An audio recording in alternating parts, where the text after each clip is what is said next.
Allons-y avec Emmanuel Elkoubi de la compagnie Peel Capital qui va nous parler de prêt privé aujourd'hui et pourquoi on ne devrait pas juste utiliser le prêt privé quand on est dans la merde. Il y a des super beaux projets que tu vas pouvoir nous donner aujourd'hui, Emmanuel. Dans quel temps on est capable d'utiliser le prêt privé? Bon matin. Bon matin, Ghislain. Fait en débutant, comme je fais à chaque fois, parle-nous un petit peu de toi. Parle-nous un peu de toi, d'où que tu viens, c'est quoi ton expérience? Tu n'as pas été prêteur privé toute ta vie? Non. Qu'est-ce que tu fais? Ben, c'est ça, j'aimerais qu'on couvre beaucoup de matière aujourd'hui, mais pour mettre les gens en contexte avec qui je suis, d'où je viens, ben, mon aventure dans le financement, il a commencé en 2005, donc ça fait presque 16 ans maintenant. Et j'ai démarré comme un courtier hypothécaire standard. J'étais chez Multiprêt. Donc, j'ai travaillé là-bas pendant 3 ans. Je faisais vraiment la base, là. C'est monsieur, madame, tout le monde qui veut acheter sa maison, refinancer sa maison. Touchez pas beaucoup les investisseurs. C'était plus des gens qui achetaient pour habiter et c'était dans le résidentiel. Alors ensuite, une fois que j'ai fait le tour, je suis allé chez Hypothéca. Hypothéca, c'était un compétiteur à Multiprêt. Et puis là, je me suis lancé un peu plus dans des dossiers commerciaux. Donc, ça touchait le multilogement, ça touchait la construction, ça touchait toutes sortes de financements, c'est-à-dire non résidentiels. Ça peut être des bars, ça peut être des hôtels, des motels. Donc, ça m'a intéressé. Je faisais toujours du résidentiel aussi, bien sûr, mais je commençais à aller plus, je m'épanouissais plus, si on veut, avec le côté investisseur, le côté des gens qui voulaient acheter des choses, si on veut, ou pour investir, ou pour avoir une liberté financière. Donc, c'est là où j'ai vraiment commencé à toucher à mes clients qui étaient des investisseurs. Et puis, j'ai fait ça 5 ans chez Hypothéca. Ensuite, j'ai décidé de partir ma propre boîte. Donc, j'ai pris une franchise de chez Architecte Hypothécaire. C'est notre compétiteur. Puis là-bas, eux, ils m'ont permis vraiment de faire tout ce que je voulais au niveau tous mes services là. Si je veux faire du commercial, du résidentiel, de l'immobilier, j'ai voulu toucher à tout pour vraiment savoir ça allait être quoi mon créneau et dans quoi je voulais me spécialiser. Puis ça a donné que je travaillais avec beaucoup de flippers, je travaillais avec beaucoup de gens qui achetaient du multi. Donc c'était vraiment les deux et la construction. C'était les trois plus les dossiers que je touchais le plus. Mais ce qui est arrivé, c'est que on avait souvent besoin de financement créatif pour aboutir à nos fins. Parce que quand on dit investisseur, on dit non seulement c'est quelqu'un qui veut non seulement exploiter un bien immobilier pour faire de l'argent, mais il veut aussi trouver une façon de créer de la valeur. OK? Et quand on dit créer de la valeur, on achète souvent une propriété où on doit injecter du temps, de l'énergie et de l'argent pour améliorer son statut, puis ensuite récolter les fruits par après. C'est un exemple d'étudiant chez Monfacil qui a fait ça récemment? Oui, bon, j'en ai une tonne. Beaucoup d'étudiants. J'en ai une tonne, j'en ai une tonne. Le classique chez Monfacil, c'est quelqu'un qui vraiment désire si tu veux, sortir de la boîte et puis qui veut se rentrer dans l'immobilier pour avoir une certaine indépendance financière. Et souvent, ça passe par deux chemins. Le premier, je dirais, c'est le flip, right? Alors, il me dit, ben, Emmanuel, je vais acheter un flip, mais je sais pas trop comment. Je te parle de ça il y a 5-6 ans, OK? Pas tout de suite. Okay, ouais. Alors, je sais pas trop comment. Les banques, j'ai essayé, ça marche pas. J'ai passé beaucoup de temps avec une banque, ça n'a pas marché. Ben, on va voir dans les exemples que je vais faire que le privé, c'est vraiment un outil qu'on ne peut pas ne pas avoir dans sa boîte à outils pour faire de l'investissement dans l'immobilier. C'est vraiment, on n'en a pas toujours besoin, mais on en a souvent besoin. Surtout parce que quand on va aller chercher du financement de nos jours, ça prend beaucoup de temps et nos délais qui sont négociés avec les agences ou avec le vendeur sont très restreints. Ils sont vraiment pas en ligne avec le temps qu'on puisse aller chercher du financement bancaire ou conventionnel standard. Donc, il faut souvent passer par du prêt créatif ou un prêteur privé pour aboutir à faire une acquisition. Et on a une question de Michael. Bon matin, Michael. Est-ce que tu fais du financement pour du multilogement contaminé, que le sol est contaminé? Alors, j'ai dit oui. Je vais dire oui et non. OK? Mais ça va dépendre c'est quoi la raison de la contamination. Écoute, un prêteur privé, c'est un prêteur comme n'importe quel prêteur. Eux, qu'est-ce qu'ils font? Et qu'est-ce que moi je fais? C'est toujours calculer le risque. Oui, exact. Ouais. Alors, si le prix justifie nos fins, oui. Si le client justifie nos fins, oui. Alors, je vais mettre un oui avec un astérix. Ça veut dire que... Appelle-moi. Oui, exactement. Ça veut dire que c'est pas noir et blanc, c'est qu'il faut avoir beaucoup d'autres facteurs qui vont déterminer si on va aller de l'avant dans le projet, à part le fait que c'est contaminé. OK? Alors, tu sais, contaminé, c'est comme n'importe quel autre obstacle qu'il y a lorsqu'on fait du financement privé. Il peut y avoir de la pyrite, il peut y avoir du pieutage à faire, il peut y avoir de la moisissure, il peut y avoir du cannabis. Donc, il peut y avoir une tonne d'obstacles. C'est juste que quand on parle de contamination, le range au niveau des coûts qu'ils puissent engendrer pour l'enlever peuvent être très grands. Et là, il faut voir la force du client et la force du projet. Mais si ça tient debout, on va le faire. Je me rappelle un flip que ma fille, pas ma fille, moi, qu'on avait à vendre. Et c'était une fille qui est venue pour acheter ça avec son inspecteur. Le gars, il y avait de l'huile à l'intérieur. Il y avait un réservoir à l'huile, puis il avait changé le filtre à l'huile, puis il avait dégoûté quelques gouttes sur le plancher de béton. Ben, tabarouette, là, l'inspecteur leur a fait peur, ça doit être contaminé, le sol doit être contaminé, il faut faire une analyse de sol. Fait que ça dépend c'est quoi une contamination de sol. Et il y avait quelques gouttes sur le dessus du béton. Et on est obligé de faire de percer le béton pour aller voir si le sol était contaminé en dessous. Exact. Pour 4 pouces d'essence qui avait tombé sur le béton. Fait que ça dépend tout le temps qu'est-ce qu'il y en est. Parle-moi un petit peu des avantages de faire affaire avec un prêteur privé et j'aimerais ça que tu me donnes des exemples. Je crois que tu as un PowerPoint pour nous autres. Oui, juste avant d'aller là-dessus, oui. Je vais juste terminer mon point au niveau de mon parcours parce que ça enchaîne vraiment bien avec les avantages, tu vois. Alors, ce que je disais, c'est que quand j'étais courtier hypothécaire à temps plein et que j'avais des investisseurs qui cherchaient à faire des flips, qui cherchaient à faire de l'investissement dans le multilogement, je trouvais que moi, il fallait que je réfère ça à d'autres prêteurs privés. OK? Il n'y avait pas pile dans le temps, il fallait que je réfère ça à d'autres prêteurs. Mais ce que je m'apercevais, c'est que les termes et les conditions et les taux étaient très, très, très rigides parce que les prêteurs étaient vraiment axés.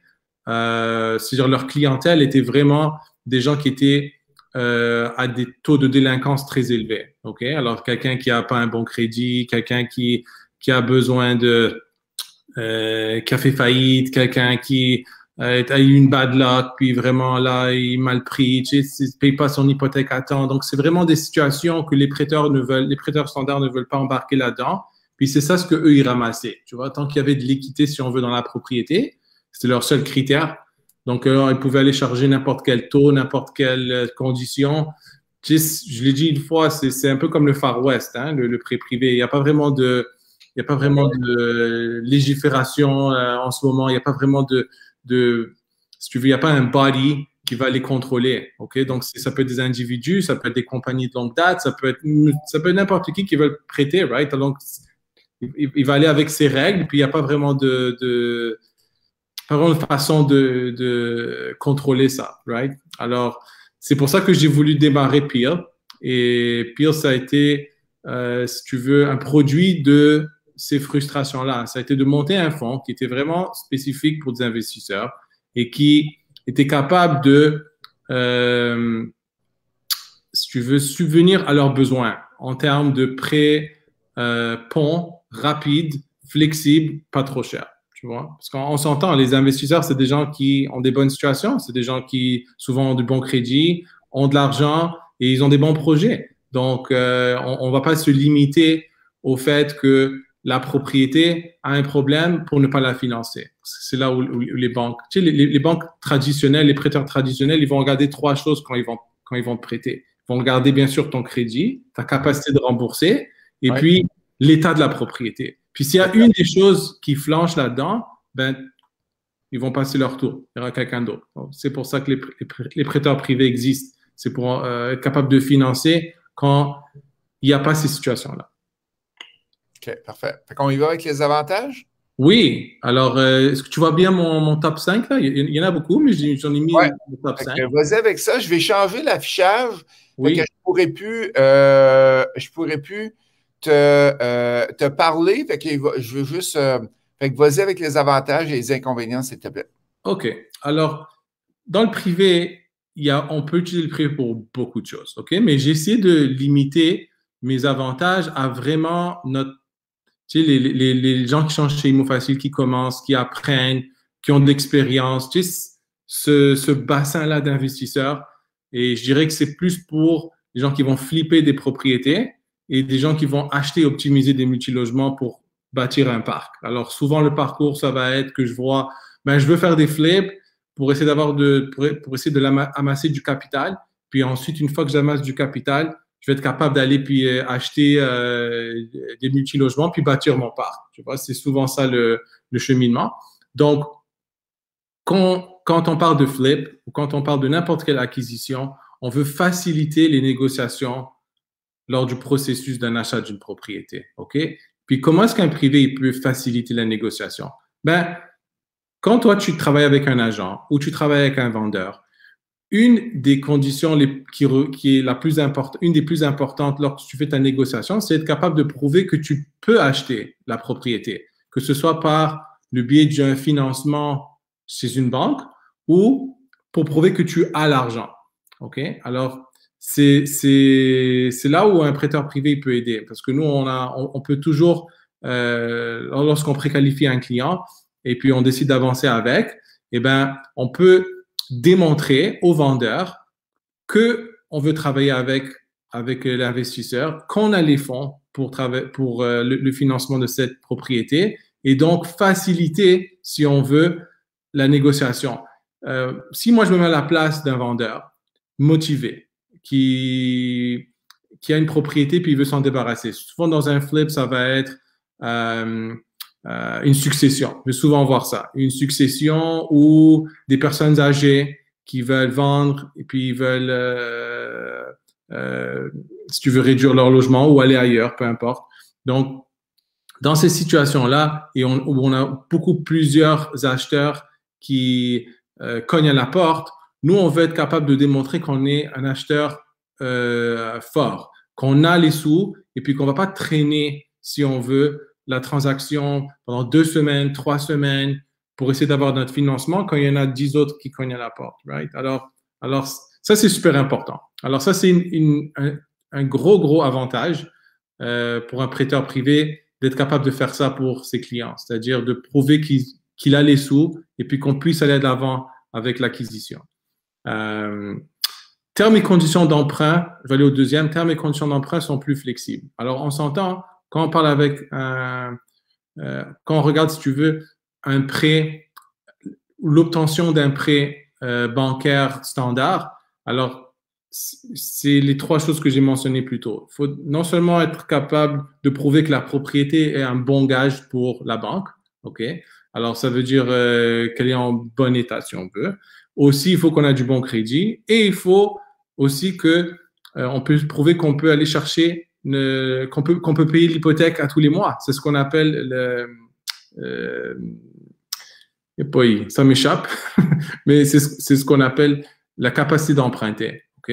Avec les ratios d'endettement. Donc, on doit démontrer les salaires, on doit démontrer les avis de cotisation, on doit démontrer toutes sortes de paperasses qui vont nous dire, ben, je peux qualifier. Alors, si on arrive dans les temps à le faire, ben, tant mieux, mais de nos jours, avec le marché qui est fou comme il est, souvent quand il y a une situation où il y a une propriété qui est alléchante pour un investisseur, pour un flip ou pour un multilogement, plus souvent qu'autrement, vous allez remarquer que ça passe par un privé au départ et puis par la suite, on verra si on peut refinancer avec une banque ou revendre. Troisième point, accepter des projets plus risqués que les prêteurs traditionnels. Donc, on s'entend. Si ton crédit n'est pas bon ou tu ne peux pas prouver ton salaire, c'est sûr qu'on ne peut pas passer avec la banque. Mais quand c'est des investisseurs, en général, ces deux points-là ne se discutent même pas. C'est toujours des gens avec du bon crédit, c'est toujours des gens avec un bon salaire ou une situation.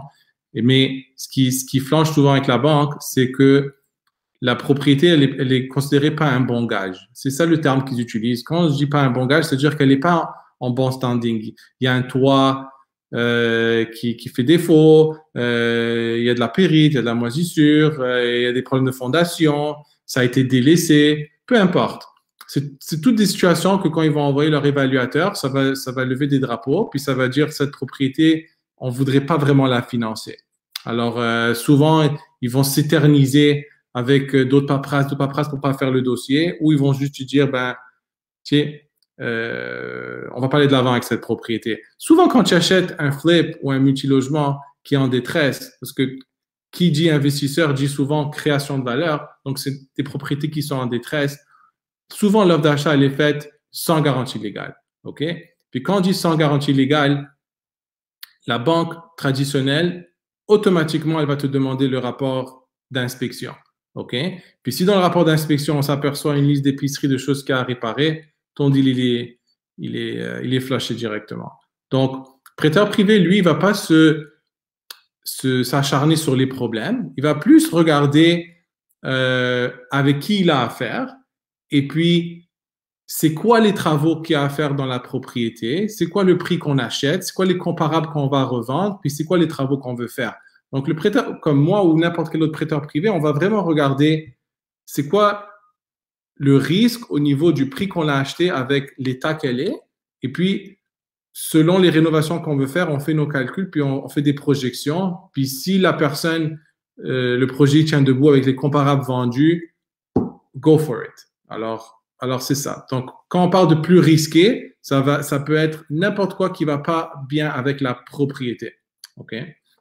Vous pouvez réaliser plusieurs projets à la fois.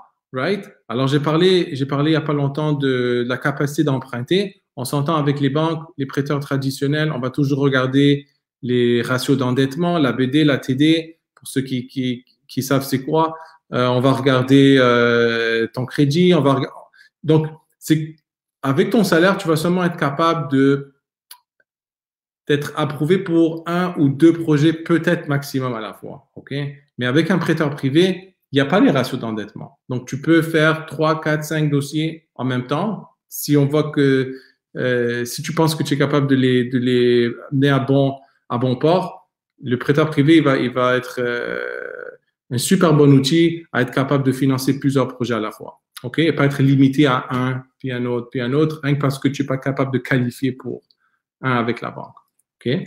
Et puis, le dernier, mais non le moindre, mais c'est un super important point, c'est créer un partenariat futur avec le prêteur. OK?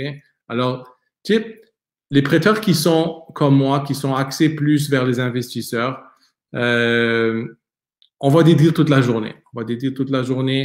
Oui, ils sont bons, oui, ils sont pas bons. Puis souvent, ça arrive qu'on travaille avec des gens, on a une expérience, on a une bonne expérience, on voit que c'est des investisseurs qui sont bien formés, on voit que c'est des investisseurs qui font bien leur travail, tu sais,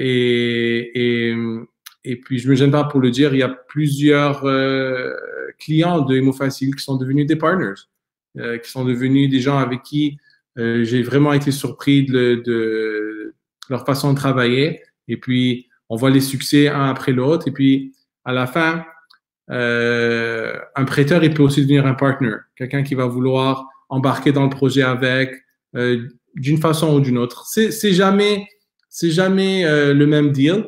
Alors, c'est des questions qui me reviennent souvent, c'est quel genre de partenariat? Ben, je vais participer à des flips, je vais participer à du multilogement, je vais participer à de la construction. Je peux participer à n'importe quel projet que j'y crois.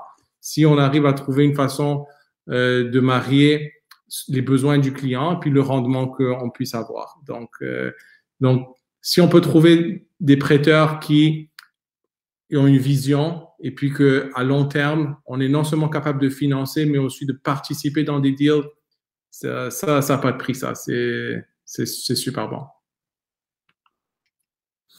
Je vais aller avec les inconvénients. OK? Alors, le plus grand inconvénient que je vois, c'est le coût. OK? C'est sûr. C'est sûr que le prêteur privé, là, c'est pas gratuit. C'est pas gratuit. Les taux, ils vont généralement tourner entre 8 et 12%, 8 et 14%. Pourquoi les taux sont plus élevés? C'est parce que faut comprendre que de l'argent, un prêteur, lui qui prête là à 8-10%, il est taxé au maximum. OK? Ça veut dire qu'il n'est pas taxé comme une compagnie standard. Tu sais, une compagnie standard, tu te fais taxer à 18, 20, 22% sur tes revenus. C'est pas comme ça. Quand tu génères de l'argent avec de l'intérêt, tu es taxé presque à 50%. Donc, c'est pour ça que les taux, même si les taux sont tellement historiquement bas, les taux des prêteurs privés, ils n'ont pas vraiment baissé. Ils restent toujours entre 8 et 12%. OK? Alors, les coûts sont plus élevés. Il y a des frais de dossier aussi. All right? Alors, on s'entend, le prêteur, à part l'intérêt qu'il fait, il va charger des frais de dossier. Frais de dossier, ça peut être 1, 2, 3% du montant qu'on emprunte. Ça fait partie du package.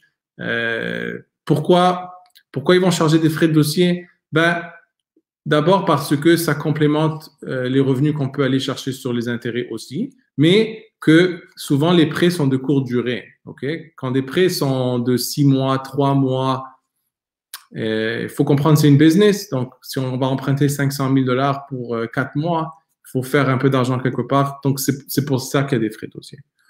Et c'est aussi pour protéger dans le cas où il y aurait une délinquance. Si jamais un dossier tombe à l'eau, le flip devient un flop, puis là, il y a des procédures légales. Donc, ces frais de dossier vont venir aider à, si tu veux, payer ces frais légaux, etc. Deux autres points que les investisseurs, des fois, ils pensent pas. L'assurance titre, OK? Et les assurances dommages. Assurance titre, on prend ça chez le notaire. Moi, je l'exige. De plus en plus de prêteurs, ils l'exigent. Et ça protège l'investisseur, OK? C'est quelque chose qui coûte autour de entre 400 et 600 $. Je ne vais pas m'éterniser sur l'assurance titre, mais ça protège bien les investisseurs au niveau de tout ce qui a pu être échappé au niveau des titres chez le notaire, ou quelque chose qui a pu être caché ou pas dit, ou whatever, quelque chose dans une servitude qu'on n'a pas vue, peu importe. Donc, c'est une protection qu'on veut, mais ça coûte. Ça coûte autour de 400 $. Assurance dommage aussi. Quand on va aller chercher une assurance, on appelle notre courtier et puis on dit on veut assurer notre flip et puis que c'est financé par un prêteur privé, c'est toujours dans le sous-standard. OK? Donc, les coûts des assurances vont être plus élevés qu'à l'accoutumée. OK? Des fois le double, des fois le triple. Mais on s'entend. Tous ces coûts-là, ça fait partie de tes coûts d'acquisition, de tes coûts de rétention. Et tu dois les mettre dans ton calculateur. Puis si ton deal il fait quand même du sens, ça vaut la peine. Alors, souvent avec un prêteur privé, si on ne va pas avec le prêteur privé, on ne peut même pas acheter la propriété qu'on veut, right? Alors, il faut mettre ces coûts-là dans notre calcul. Si notre projet il est viable, ça va valoir la peine quand même. Donc, le plus gros inconvénient, je dirais, avec un prêteur privé, c'est les coûts additionnels.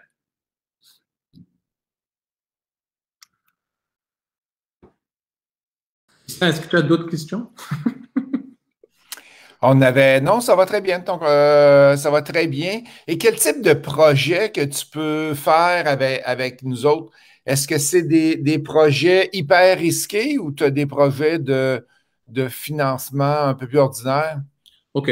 Alors, je te dirais que le gros des dossiers, c'est comme je dis, c'est des flips. Et je vais aller avec le général, puis ensuite le. Bon, excellent. OK? Alors, le général, c'est le flip. OK? Alors, quelqu'un qui va aller acheter au départ, ne veut pas trop se mouiller. On va aller avec des propriétés entre 200 et 400 000. Donc, souvent, je vois ça Saint-Jérôme, la Rive-Sud, plus à l'extérieur de la couronne de Montréal. OK? Donc, on va avec les prix en ce moment. Donc, ce serait dans les entre 200 et 400 000. Puis, c'est du flip.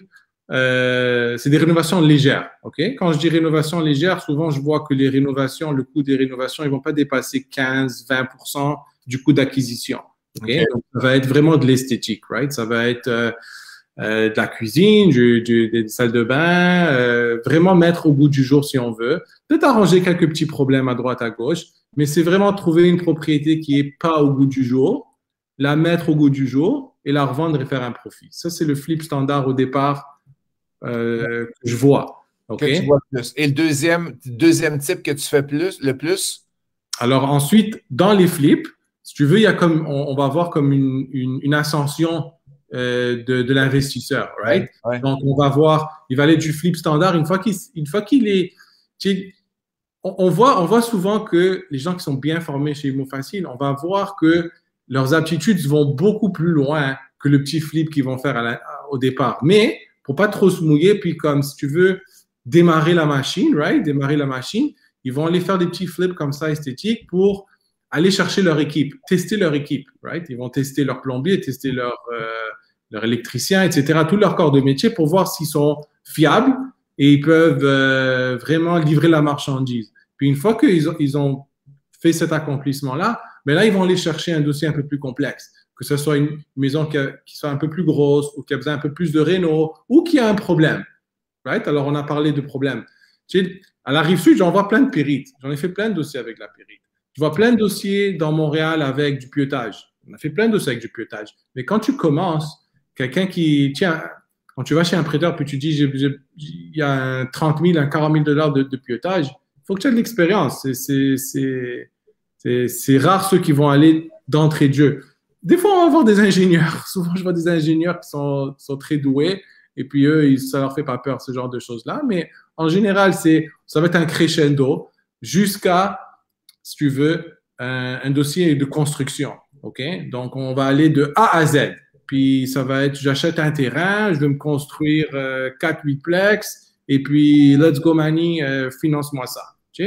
Alors, c'est vraiment une crescendo. Mettons qu'on regarde flip, multilogement, c'est quoi ton pourcentage? Puis chalet locatif. Oui, OK. Flip, multilogement, c'est quoi ton pourcentage? Tu fais 80% dans le flip, puis les autres, c'est quoi ton...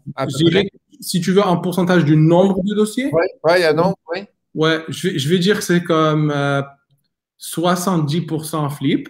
OK. Flip de tout genre, OK? Ça peut être flip aussi commercial, OK? Mais flip de tout genre, ça veut dire que c'est l'acquisition d'une propriété, on arrange la propriété et puis ensuite on la revend. Donc la sortie, c'est la vente, right? Que ça soit dans 3 mois, dans 6 mois, dans 1 an, on achète une propriété, on la range ou on change l'usage ou whatever, mais à la fin, on la revend. Ça, c'est 70% de mes dossiers. Okay. Et ensuite, je dirais un 25%, c'est du multi. Okay? Alors, du multi, ça va être le plus souvent ce qui arrive, c'est j'ai besoin pour l'acquisition. Okay? Parce que le multilogement, ça passe souvent par plusieurs phases. Okay? Parce que ça dépend dans quel état on achète la bâtisse. Ça peut être une bâtisse qui... Attends, Ghislain, je vais juste me brancher pour pas que je te perde. T'as plus de batterie? Attends.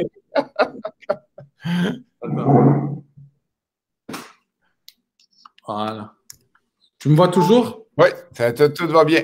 Oui. Alors, dans le multi, ça passe toujours par plusieurs phases. La première phase, c'est l'acquisition. Donc, si on est en offre multiple, si la propriété n'est pas en offre multiple, on a besoin d'aller chercher du financement rapide. Ça passe par le privé. Donc, si la propriété est dans un bon état et puis que c'est vraiment un investissement où on voit qu'on achète un bien qui est quand même bien géré, OK? C'est pas la débandade là dans la bâtisse. C'est des bons locataires. C'est juste peut-être c'est sous-loué mais on veut l'acquérir tout de suite. Donc, on prouve chez le vendeur qu'on a les fonds, on y va de l'avant avec le prêteur privé, puis ensuite, dès que c'est passé chez le notaire, on procède avec un refinancement. OK? Alors, donc ça, c'est une phase du multi. L'autre phase du multi, c'est vraiment pas bon shape. Et puis là, c'est pas finançable. Ça serait même pas finançable avec une banque. C'est-à-dire que il manque des loyers, propriété en détresse pour X, Y, Z raison. Donc là, souvent, ça passe par un financement d'acquisition en combinaison avec une enveloppe de réno. OK? Puis cette enveloppe de réno, elle est souvent faite, je Je pense que je parle pour tous les prêteurs privés, c'est pas juste moi. C'est sur des déboursés progressifs. OK? Donc, on va allouer un montant qui va être versé chez le notaire et, à l'avance. Et puis, selon les accomplissements des travaux, avec des factures à l'appui, on envoie un inspecteur ou moi je vais aller, puis on voit que c'est fait selon la règle de l'art. Et puis ensuite, on rembourse l'investisseur. Donc, ça, c'est les deux plus communs que je vois. Alors, une fois que tu as fait tes travaux, puis tu as loué tes logements, et puis que la propriété est en good shape, ça peut être fait en moins de 12 mois. Ça peut être fait en 6 à 12 mois, right? Alors là, on peut refinancer encore avec la banque et pour aller rembourser, si tu veux, l'enveloppe d'acquisition. Et la plupart des banques, ils vont donner 75% de tes coûts de rénovation. Donc, c'est très important de bien garder toutes tes factures et puis de bien détailler, de prendre des photos avant et après pour la banque, right? Donc, quand on va aller chercher notre financement conventionnel, dans la même année, une fois qu'on a fini nos rénovations, on va être capable de bien documenter ça parce que ils vont te donner 75% de tes rénaux. Donc, à la fin de la journée, ce que ça t'a coûté, c'est ton 25% down au départ, plus 25% de tes rénaux dans la même année. Ensuite, tu refinances tout ça. Ensuite, une fois que tu passes ton 1 an de revenus qu'on peut prouver, right? Parce que si on va aller chercher plus d'argent, si on va aller retirer le maximum pour peut-être aller faire une autre acquisition à l'avenir. Donc, on doit toujours prouver maintenant qu'on a 12 mois de revenus qu'on déclare, right? Alors, si on a commencé au départ avec un 30 000, mais on est rendu à un 60 000 de revenus, on est capable de le prouver, que ce soit par des dépôts bancaires, que ce soit par des états financiers, que ce soit par tes revenus d'impôt. Il faut être capable de prouver que tu as vraiment… Les prêteurs sont très à cheval là-dessus en ce moment à cause de tout ce qui se passe. C'est normal. Donc, on veut être sûr que ça ne va pas être des dossiers où on aura besoin de l'aide gouvernementale pour payer l'hypothèque. Les banques n'aiment pas ça du tout, right? Alors, ils ne le disent pas, mais ils n'aiment pas du tout. Donc, il faut être capable de prouver que la bâtisse se tient debout. Et si tu vas aller chercher plus d'argent, il faut prouver qu'elle génère. Right? Et du côté du chalet locatif, le troisième? Le chalet locatif, on utilise le prêteur privé souvent encore un peu comme le flip, right? Alors, c'est pour l'acquisition si on voit qu'on ne peut pas aller chercher notre financement tout de suite, right? Alors, si, lorsqu'on fait nos négociations, le vendeur, il dit, on s'entend, la propriété est en bon état, OK? Donc, si la propriété est en bon état, la caisse, ils vont financer jusqu'à 80%. La caisse, c'est le prêteur le plus utilisé pour les chalets locatifs. C'est eux, que ça soit en achat en compagnie ou en perso. It's the go-to lender pour les chalets locatifs. Donc, mais ça prend le temps que ça prend, right? Ça va prendre 2-3 semaines pour aller chercher ton financement. Mais si tu n'as pas ce temps-là, donc là, on peut utiliser le prêteur privé, on fait l'acquisition, on refinance par la suite. Ou si la propriété n'est pas en bon shape, un peu comme un flip, l'idée, ça serait de l'acquérir, l'arranger et ensuite de le refinancer. Il faut juste faire attention quand on fait ça, parce que si dans notre arrière-pensée ou dans notre plan, c'est d'avoir du financement bancaire éventuellement, il faut vraiment se faire préqualifier avant, OK? Parce qu'on ne veut pas être pogné avec un prêteur privé à viva aeternam. À long terme, exact. C'est ça, ton chalet les plus rentables. Alors, il faut vraiment faire attention que quand on fait notre acquisition, si c'est par le biais d'un prêteur privé, on veut s'assurer qu'on a une préqualification solide, OK?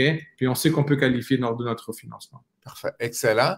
Une question de Michael qui est rentrée. Est-ce que tu fais des prêts entre Québec et Montréal? Alors, personnellement, Peel fait des prêts partout au Québec. Okay? Donc, j'ai fait des dossiers à Rouyn-Noranda, fait des dossiers à Saguenay, fait des dossiers en Gaspésie. Alors, si ça fait du sens, souvent je dis s'il y a un Tim Horton, je vais faire le deal, mais c'est pas vrai. Des fois, il n'y avait pas Tim Horton, mais ça faisait du sens. Okay? Parce que Tim Horton, ils sont partout, puis ils font une étude de marché partout. OK? Alors, c'est rigolo, mais il y a une pensée derrière. Alors, bon, c'est là. Alors oui, bien sûr que je vais aller. Et comment on peut te rejoindre, Emmanuel? On peut me rejoindre sur mon cellulaire ou par courriel. Tu sais. Vas-y, avec le numéro, je vais le mettre dans le chat. Oui. 514 54 586 586 61 12. 61 12, Emmanuel. Parfait. Et en terminant, quels sont les 3 conseils que tu aurais à donner aux investisseurs qui veulent utiliser un prêteur privé? Oui, alors attends, est-ce que tu veux que je remette ma photo? Je vais mettre mes contacts. PowerPoint, on peut y aller. Oui, vas-y. Voilà, je vais laisser mes contacts en attendant. Donc, les 3 conseils. Premier conseil que je vais donner, c'est ne sois pas trop à cheval sur le taux. OK? Ne sois pas trop à cheval sur le taux. Ça veut dire que si tu as un projet et qui fait du sens, c'est pas les coûts extra en faisant affaire avec un prêteur privé qui devrait mettre ton dossier à l'eau. Vraiment pas. Si c'est un bon deal, c'est un bon deal. Alors, il ne faut pas vraiment être à cheval sur le taux. Il faut regarder plutôt les termes et les conditions que le prêteur il a. OK? Donc, moi, quand je fais des offres de financement, c'est 5-6 pages là. C'est presque tout ce que le notaire va te lire quand tu vas être devant lui en train de faire la signature, right? Je détaille tout, les trucs d'assurance titre, les mutations, je détaille tout pour pas qu'il y ait de surprise. Donc, ne sois pas trop à cheval sur le taux, mais plutôt regarde les termes et les conditions du prêt qu'on te donne pour vraiment savoir dans quoi tu t'embarques. OK? Alors, ça c'est un bon conseil. Un autre conseil, c'est avec qui tu fais affaire. OK? Est-ce qu'avec qui tu fais affaire, c'est une valeur ajoutée pour toi ou c'est juste une façon d'aller chercher ton immeuble? Tu sais, j'ai passé un bout de temps durant cette entrevue à parler du background, right? Alors, c'est important que tu vas avoir un prêteur qui pousse dans la même direction que toi. Tu sais, il y a des prêteurs privés, il y en a partout. Tu Google prêteurs privés sur Internet, il y en aura une tonne. Mais est-ce qu'ils vont être un partenaire, si tu veux, dans le sens qu'ils ont la même vision que toi, ils savent ce que tu veux, ils savent que tu veux flipper, ils veulent de la flexibilité, ils veulent des conseils. Moi, tous les deals que je fais, tous les investisseurs à qui je parle, il y a vraiment une bonne communication. Et puis, si je vais faire le deal, je vais leur dire, oui, je vais faire ton deal et voilà pour telle et telle raison je l'ai fait que tu t'es même pas aperçu, ou je vais pas faire ton deal pour X, Z raison et je vais t'expliquer pourquoi. Tu sais, j'aime pas dire non à un deal, mais quand je dis non, il y a toujours une explication par en arrière. OK. Tu sais, alors, il faut savoir avec qui tu deals avec. Tu sais? Alors, Et notre 3e conseil? Alors, la transparence. En même temps qu'il y a de la transparence du prêteur, il faudrait que toi aussi tu sois transparent quand tu communiques tes informations avec le prêteur privé. Parce que si tu omets de dire certaines choses, à la fin de la journée, le prêteur, il ne va pas te faire confiance. Il va s'en apercevoir anyways. Il ne faut rien cacher. C'est transparence. La meilleure façon d'avoir une meilleure relation, c'est la communication et la confiance. Alors, dès qu'on communique tout, carte sur table du début, on a la confiance, on bâtit la confiance, puis ensuite, on peut peut-être avoir une relation à long terme et un prêteur en affaires qui peut faire plusieurs projets avec toi. Plus facile. En terminant, juste pour les gens qui ont de l'intérêt avec le chalet locatif, on lance aujourd'hui un bootcamp qui va avoir lieu le 18, le vendredi 18, samedi 19 et le dimanche 20 juin. C'est 3 jours de formation. On peut retourner en classe à partir de cette date-là. Fait que n'hésitez pas, si vous tripez sur le chalet locatif, on va vous mettre le lien où vous allez voir de la publicité arriver pour nous autres de notre côté. Vous avez le partenariat ce jeudi 27 avec Maître Audet qui va vous expliquer un peu comment le partenariat fonctionne. Le coaching avancé en fin de semaine, samedi, qui débute le premier jour, le 29 mai. Et le coaching double qui débute le 5 juin. Fait que manquez pas ça. Beaucoup de formations qui s'en viennent. On se prépare pour l'été avec souvent un relâchement des acheteurs. Mais si vous êtes présent, c'est le temps d'acheter. Fait qu'un gros merci à toi, Emmanuel. Merci, Justin. Merci à la gang d'être là. Merci à Nathalie, Muriel, Marielle, Michael et Sophie d'avoir été avec nous et plusieurs autres, bien sûr. Et on se retrouve même heure, même poste, mardi prochain. Bye tout le monde!